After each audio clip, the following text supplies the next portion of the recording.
E a vida continua, de André Luiz, capítulo 16, Trabalho Renovador. Começou vida nova para Evelina e Ernesto, especialmente para Evelina. Era indispensável auxiliar Túlio, abençoá-lo, renová-lo. Para isso, os dois amigos se matricularam em colégio de estudos preparatórios de mais altas ciências do espírito.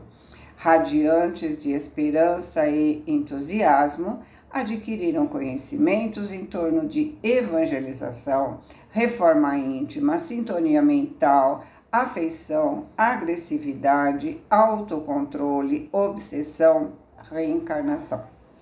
Ou seja, não se pode ir fazendo as coisas apenas com boa vontade.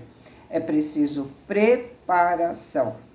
Isso em tudo na nossa vida, certo? A fim de conversar construtivamente com aquele que se extraviou à sua conta pessoal, a senhora Serpa se munia de instruções com que pudesse ganhar o seu raciocínio. Competia-lhe o esforço mais grave, desfazer na mente dele o quisto de ilusões que ela própria criou.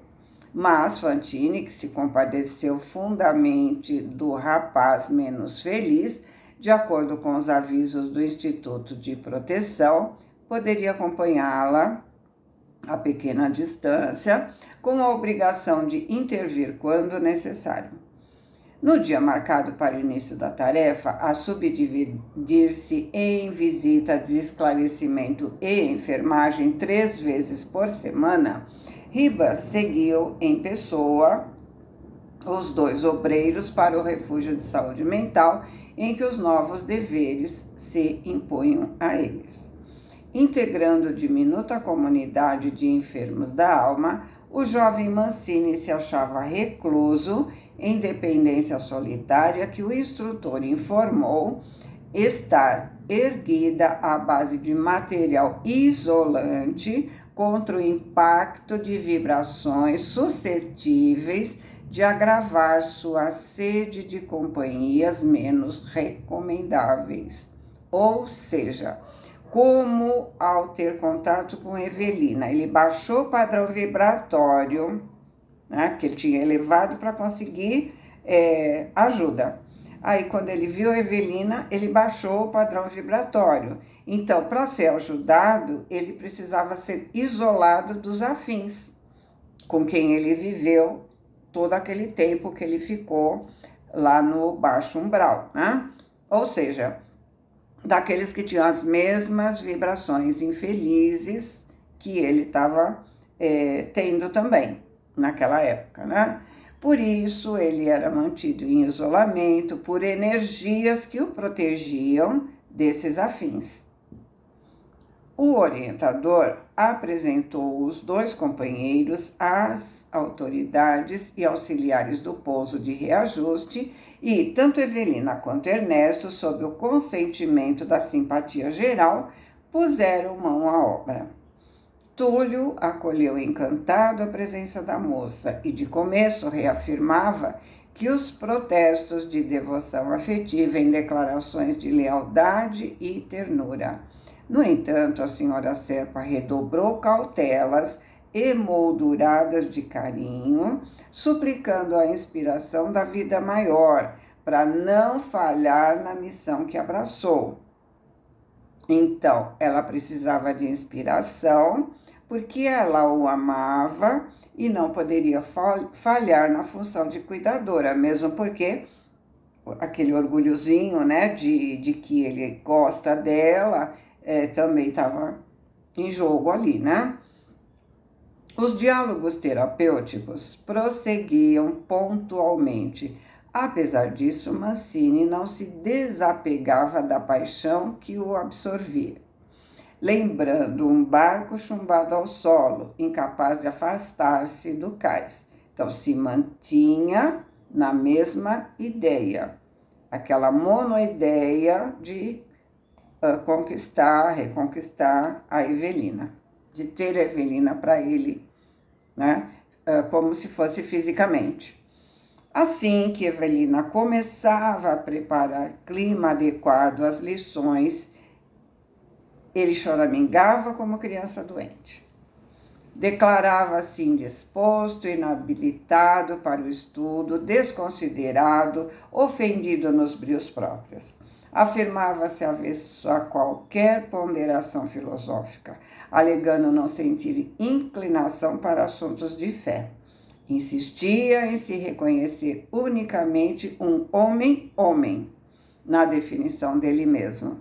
E nessa condição não queria uma enfermeira ou preceptora, mesmo solícitas quanto a moça se revelava, e sim uma companheira, a mulher dos seus sonhos. Evelina ouvia pacientemente as gozações e lamentações incessantes, aparando seus golpes e podando suas impressões destrutivas, sempre assistida por Ernesto, que supervisionava os seus esforços com generosa atenção. Imbuída das responsabilidades que assinalavam agora sua vida e sendo criatura profundamente emotiva, a senhora Serpa se concentrava de modo constante no esposo, nele investindo toda a carga de seus potenciais afetivos, para se sentir na posição de tutora maternal de Mancini. Experimentava a necessidade de ser mais profundamente a mulher de Caio. Por essa razão, mentalizava a sua imagem a cada passo, endereçando-lhe em silêncio os seus mais belos pensamentos de amor. Então, ela precisava sublimar o amor pelo Túlio. Então, ela buscava lembrar dos momentos felizes que teve com Caio. Ela também precisava se modificar. É verdade que Serpa não havia sido o seu consorte ideal. Além disso, agora o sabia homicida, com refinados recursos de inteligência para se ocultar. Porém, Evelina, humana quanto qualquer ser humano, ponderava de si para consigo que ele se fez criminoso por amá-la. Eliminou a existência de Túlio para disputar o seu coração em agoniado lance afetivo. Desejava revê-lo em pessoa, extrair o calor da sua presença, a fim de se revigorar para as lutas morais a que se confiava.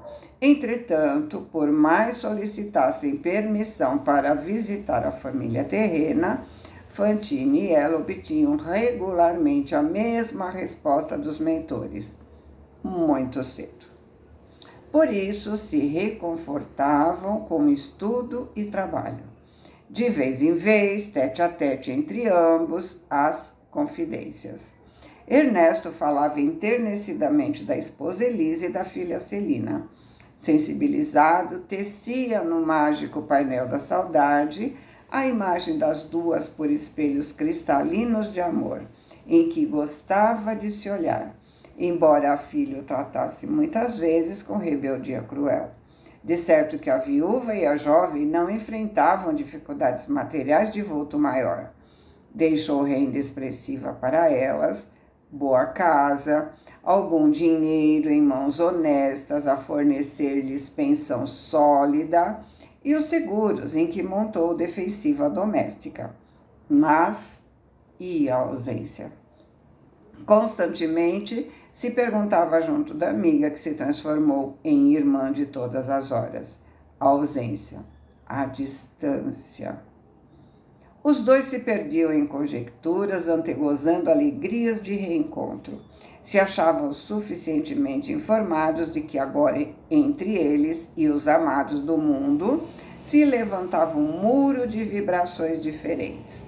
Em vista disso mesmo, não lhes seria mais possível retomar sua atenção como quem volta de uma viagem. Competia-lhes a obrigação da conformidade perante quaisquer transformações a que se lançassem. Nesse sentido, até ali, haviam registrado as mais diversas narrações de mortos que procediam da terra, desacoroçoados e tristes.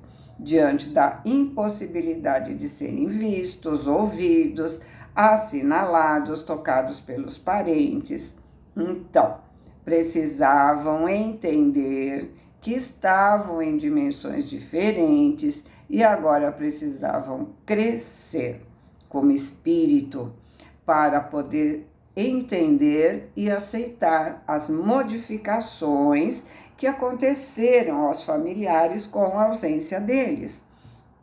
Precisavam aprender a empatia, né? Se colocar no lugar daqueles que ficaram. Será que eles também não agiriam da mesma forma, caso fosse o contrário? Eles precisavam aprender tudo isso. Muitos voltavam consolados e esperançosos, como que libertos de laços e algemas que fossem pesados aos seus corações. Mas muitos regressavam desencantados e abatidos, evidenciando pouca disposição para conversar. Referiam-se a amigos e a mudanças radicais na vida caseira. Mencionavam desastres e falência na ordem afetiva das almas inesquecíveis. Por isso mesmo, o preparo que eles precisavam ter. Porém, eles dois se identificavam otimistas e confiantes. Evelina se entusiasmava, derramando-se em nobres impressões diante de Ernesto atento. Caio, na opinião dela, caiu em deslizes, mas se reabilitou no conceito da esposa pelo alto gabarito de ternura e abnegação a que se elevou durante os últimos dias da enfermidade que foi fatal ao seu corpo físico. Em verdade, podia ter sido desleal durante algum tempo. Lá isso podia. Era um homem com as exigências naturais da vida comum e, obviamente, se distraía enquanto aguardava sua cura e o refazimento. Mas, à frente da morte, diante de longa separação, se modificou, parecia haver recuperado a condição de noivo amoroso, terno. E Evelina, ao contemplá-lo com os olhos da imaginação, supunha-o agoniado e infeliz, no desejo de se livrar da carne, a fim de se abrigar nos braços. Antecipava opiniões, enquanto Fantine guardava com interesse sua doce expectativa. Solenizando alegações, assegurava que Serpa cometeu até mesmo a loucura de eliminar a presença de Túlio no intuito de desposá-la. Isso foi terrível calamidade. Foi. Porém, no fundo, Evelina mostrava traços inequívocos da vaidade de se sentir querida. Declarava resoluta que, assim como se esforçava por Mancini, mais tarde se desvelaria por Serpa. Se esmeraria em ajudá-lo em qualquer reparação que se fizesse precisa. Ou seja, ela ainda sonhava com o amor dos dois, Que os dois a queriam, que os dois a amavam. E aí, como ele disse, a vaidade dela fazia com que ela sonhasse que isso acontecesse. Então, Ernesto voltava a biografar-se, contando histórias do lar. Amava a esposa profundamente e confessava que praticou muitos disparates, quando mais moço, de maneira a preservar a tranquilidade doméstica. E a filha? Celina era uma bênção que acalentou seu coração na madureza. Sempre terna, compreensiva, devotada. Sonhou para ela um marido bom, amigo. No entanto, a deixou aos 22 anos de idade sem casamento à vista. Apesar da dor de pai, distanciado da casa, depunha na filha a maior confiança. Não temia seu futuro. Além de provida com mesada apreciável, lecionava inglês com mestria. Ganhava dinheiro e sabia guardar. Desse modo, se mantinham sucessivas conversas entre os dois, sentimentais, saudosistas. Passados 6 meses de atenção e doutrinação a benefício de Túlio, Ribas veio examiná-lo em pessoa, segundo promessa à vida.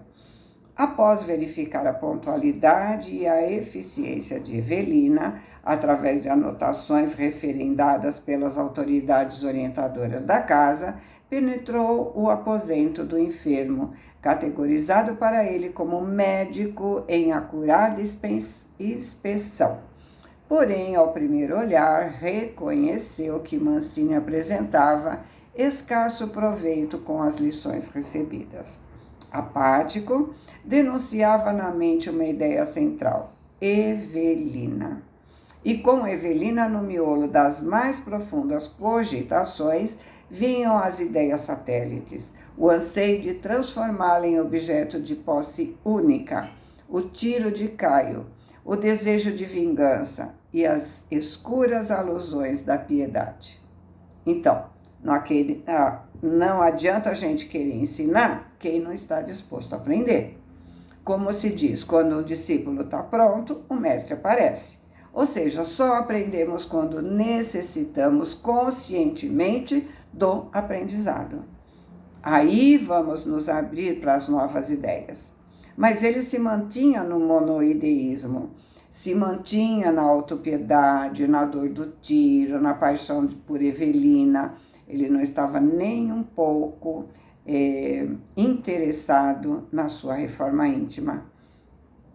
Ribas não descobria a mais ligeira fresta naquele coração pesado de angústia para filtrar um só raio de otimismo e esperança. Às primeiras manifestações do inquérito afetivo, respondeu ao instrutor com a tristeza de um doente que se sabe sem cura. Qual doutor? Sem Evelina comigo, nada consigo entender. Se ouço o evangelho, penso que ela só é o anjo capaz de me salvar. Se anoto ensinamentos sob autocontrole, vejo-a no pensamento como sendo a única alavanca bastante forte para me governar. Se escuto exortações à fé, acabo querendo-a para meu reconforto exclusivo. Se recebo esclarecimentos em torno de obsessão, termino a aula confessando a mim mesmo que, se pudesse, largaria esse hospital a fim de persegui-la e tomá-la em meus braços, ainda que para isso devesse caminhar até os derradeiros confins do mundo.